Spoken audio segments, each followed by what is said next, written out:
Ulam natin ngayon ay ampalaya. Ayan o. Gigisa tayo ng ampalaya. Tayo ng konting kamatis.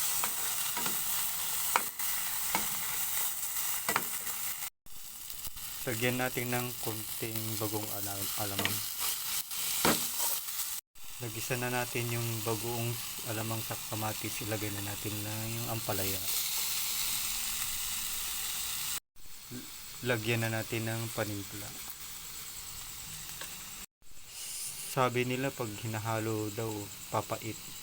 Hindi naman. Takpan muna natin para maluto. Tapos maglagay tayo ng itlog.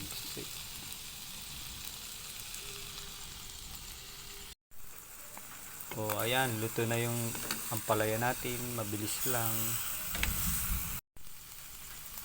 Oh, ganun lang kabilis magluto ng ampalaya. Yan, luto na.